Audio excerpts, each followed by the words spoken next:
Hi guys, very warm welcome to all of you. आज की video में Leo Tolstoy की बुक वॉर एंड पीस, जो कि अपने आप में एक क्लासिक मानी जाती है, इस बुक के कुछ सेंट्रल कैरेक्टर्स के बारे में बात करूंगा और इनके बीच में कुछ कॉन्वर्सेशन हुआ है, ठीक है, उसके बारे में बात करूंगा। तो ये दो सेंट्रल कैरेक्टर्स हैं, इनका नाम है पियरे और एंड्रे। एक है पियरे और एक है एंड्रे। तो पहले हम इन दोनों कैरेक्टर्स को सेपरेटली समझ लेते हैं कि इन दोनों का पर्सनैलिटी टाइप कैसा है, तब हम इनके कॉन्वर्सेशन के बारे में बात करेंगे।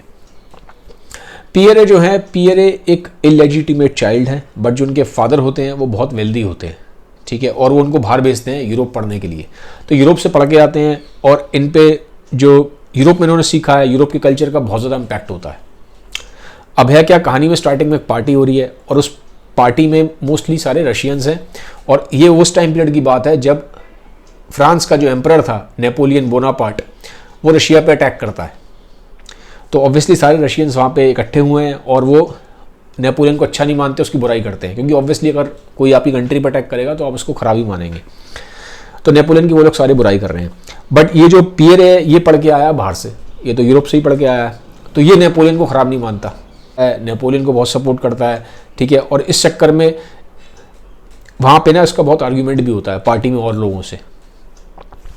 अब इसकी पर्सनैलिटी कैसी है, थोड़ा सा और हम अगर बात करें तो पियरे को ना सोशली बिहेव करना नहीं आता, ठीक है। ये पहली बार पार्टी में आया है, फर्स्ट टाइम पार्टी में आया है रशिया में। ये जो पार्टी हो रही है सेंट पीटर्सबर्ग में होती है, फर्स्ट टाइम पार्टी में इसको बिहेव करना बिल्कुल नहीं आ रहा। और सारे के सारे वहाँ वेल्दी फैमिलीज हैं, बहुत एरिस्टोक्रेटिक फैमिलीज हैं, but he doesn't know how to behave.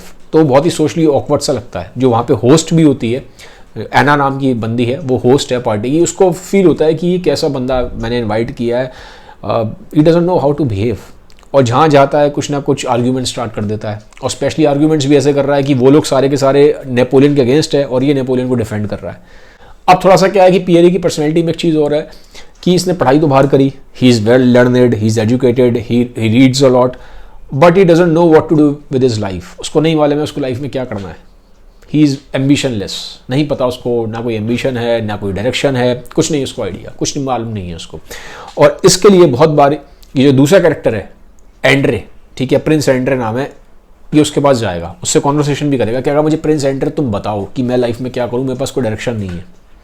और इंटरनली जो पियर है वो एंड्रे को ना आइडलाइज करता था। आइडलाइज क्यों करता था? क्योंकि ये देखने को मिलेगा जैसे जैसे कहानी में आगे जाएंगे, पियर बातें तो बहुत अच्छी करता है, he is knowledgeable, he is intelligent, बाहर से पढ़ के आया है, बट वो एक्शन नहीं है, he is not a man of action, he is just a man of words. बातें बहुत अच्छी अच्छी करेगा, लेकिन जब एक्शन लेने की बात आती है तो एक्शन नहीं ले पाता। बट जो एंड्रे है, he is a man of action, वो एक्शन लेता है। तो इंटरनली ना इसको लाइक करता है, क्योंकि जो जिसके अंदर कमियां थी पियरे के अंदर, वो एंड्रे के अंदर स्ट्रेंथ है। जैसा ये होना चाहता था वैसे एंड्रे था, तो एंड्रे को आइडलाइज करता है, ठीक है। तो ये तो है थोड़ा सा मैंने आपको पियरे की पर्सनैलिटी के बारे में बताया।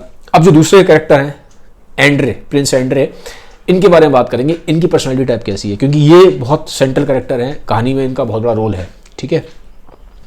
अब प्रिंस एंड्रे क्या है, he is a very wealthy person, बहुत वेल्दी हैं, सब कुछ है इनके पास। और जो इनकी वाइफ है, she is very very beautiful, क्योंकि स्टार्टिंग में दिखाया पार्टी में वो इतनी खूबसूरत हैं कि जब वो पार्टी में आती हैं तो वहाँ पे बहुत लोग ऐसे हैं, they are very gloomy, they are very sad. But जब प्रिंस एंड्रे की वाइफ वहाँ पे एंटर करती हैं, उनकी खूबसूरती को देख के उन लोगों के अंदर ना खुशी आ जाती है, दे फील हैप्पी, उनके भी चेहरे ना खिल उठते हैं, क्योंकि जैसा बताया गया है she is the most beautiful women in Petersburg. लेकिन इसके बावजूद भी जो प्रिंस एंड्रे होते हैं, ये अपनी वाइफ से खुश नहीं है, ही डजंट पे एनी अटेंशन। पार्टी में सब लोग अटेंशन पे कर रहे हैं लीजा की तरफ, बट जो प्रिंस एंड्रे हैं वो लीजा की तरफ अटेंशन बिल्कुल पे नहीं करते। ही बिहेव्स दैट जैसे कि वो एग्जिस्ट करती ही नहीं है। तो प्रिंस एंड्रे है वो आपको ऐसा लगेगा जैसे he is very self absorbed, बहुत सेल्फ एब्जॉर्ब्ड है, he is not very happy with his married life, he doesn't pay attention to his wife. और ये तब है जब प्रिंस एंड्रे की वाइफ प्रेग्नेंट है, शी वॉज प्रेग्नेंट, ठीक है। तो ये ऐसा आपको महसूस होगा that he is self absorbed, too much self absorbed. और इस चीज़ को आर्ग्यूमेंट्स के फॉर्म में भी दिखाया गया है, ठीक है। स्टार्टिंग में ही टॉल्स्टॉय दिखाते हैं कि जो प्रिंस एंड्रे हैं जब पार्टी से अपने घर आ जाते हैं तो ये अपने वाइफ से कॉन्वर्सेशन कर रहे हैं। तो जब कॉन्वर्सेशन हो रहा है तो वाइफ इनकी बोल रही है, लीजा इनको, कि पहले तो तुम बहुत अटेंशन पे करते थे, पहले तो तुम बहुत प्यार करते थे, बट अब तुम्हें क्या हो गया, you have change so much, you don't pay any attention to me, और तुम ये जानते हो कि क्या कहते आई एम प्रेग्नेंट, उसके बाद भी तुम ऐसा बर्ताव कर रहे हो, तो this is not right Prince Andre. ठीक है, वो बोलती है उसको, एंड्रे को। अब एंड्रे इस चीज़ को समझ रहा है, ठीक है, कहीं ना कहीं इस चीज़ को जानता है कि जो कर रहा है वो ठीक नहीं कर रहा, but he stage very cold, he doesn't respond. और साथ ही साथ ये भी मालूम पड़ता है जो प्रिंस एंड्रे है ना, उनको हाई सोसाइटी की जो पार्टीज़ हैं वो बिल्कुल पसंद नहीं आती, वो बिल्कुल भी मिंगल नहीं कर पाते, बहुत ही इंडिफरेंट सा उनका एटीट्यूड होता है।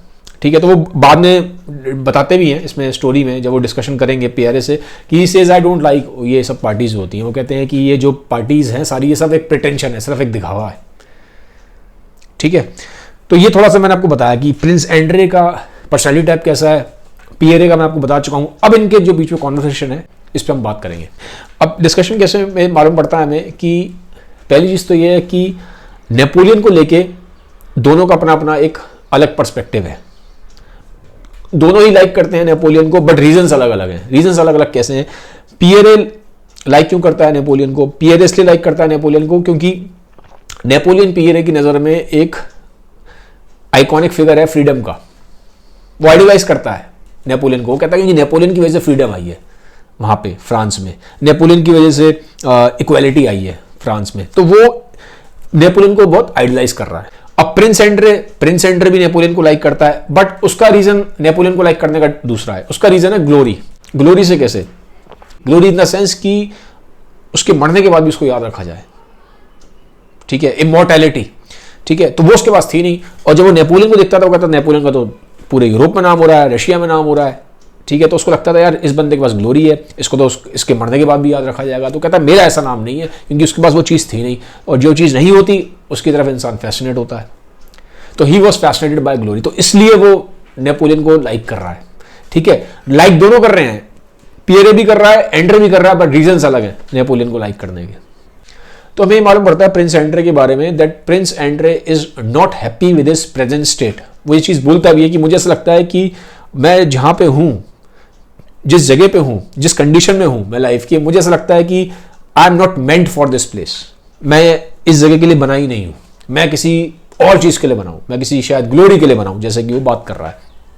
ठीक है, अब क्या होता है, एक जगह डिस्कशन हो रहा है, तो जो पियरे बोलता है एंड्रे को कि मैं कभी नेपोलियन के अगेंस्ट वॉर नहीं कर सकता, क्योंकि नेपोलियन इतना ग्रेट आदमी है, क्योंकि उसने ही आइडलाइज नेपोलियन, वो हीरो वर्शिप करता था नेपोलियन की। तो कहता था मैं कभी सोच नहीं सकता कि ग्रेट मैन नेपोलियन के अगेंस्ट मुझे वॉर करना पड़े। पियरे बोलता है। अब यहाँ पे जो लाइन प्रिंस एंड्रे बोलेगा, ठीक है, जो टॉलस्टॉय ने प्रिंस एंड्रे के कैरेक्टर के थ्रू यहाँ पे दिखाई है, ये बड़ी एक डीप लाइन है, क्योंकि यहाँ पे प्रिंस एंड्रे बोलता है कि दुनिया में अगर हर आदमी अपने बिलीफ सिस्टम, अपने कन्विक्शन को लेके लड़ना चाहे तो कोई लड़ नहीं पाएगा। इस लाइन को आप दोबारा सुनिए, क्योंकि ये लाइन मीनिंगफुल है। वो कहता है अगर दुनिया में हर आदमी अपने बिलीफ सिस्टम को लेके लड़ना चाहे तो कोई दुनिया में लड़ाई होगी ही नहीं, लोग लड़ने जाएंगे ही नहीं। इसकी वजह ये थी, वो कह रहा है पियरे को, कि तुम्हारे पास अपना बिलीफ सिस्टम है ही नहीं। तुम नेपोलियन को आइडलाइज करते हो, तुम नेपोलियन की हीरो वर्शिप करते हो, तो तुम्हारे अंदर जो थॉट्स आ रहे हैं, जो आइडियाज आ रहे हैं, जो बिलीफ सिस्टम है, वो तो नेपोलियन का है। तुम्हारा अपना तो बिलीफ सिस्टम है ही नहीं। तो अगर तुम कभी लड़े भी वॉर में, तो वो भी तुम नेपोलियन के बिलीफ सिस्टम को लेकर लड़ोगे, अपना तुम्हारा कोई बिलीफ सिस्टम नहीं है। तो यहाँ पे देखिए एक चीज़ को समझिए कि टॉलस्टॉय ने अपनी रियल लाइफ में वॉर लड़ा था, क्रीमिया का वॉर लड़ा था, और जब उन्होंने वॉर लड़ा था उसके बाद से जो उन्होंने वॉर की रियलिटी देखी थी, जो एक ब्रूट रियलिटी थी, उसके बाद वो कंप्लीटली वॉर के अगेंस्ट हो गए थे। लाइफ लॉन्ग फिर वो नॉन वायलेंस के पाथ पे रहे, उन्होंने नॉन वायलेंस के जो पाथ है उसको प्रमोट किया था।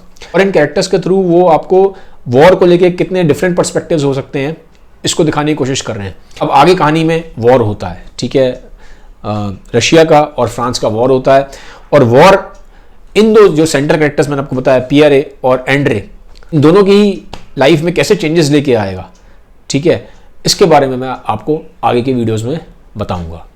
आपने इस वीडियो को एंड तक देखा, उसके लिए आप सबका बहुत बहुत धन्यवाद। Thank you, have a nice day, bye bye, take care.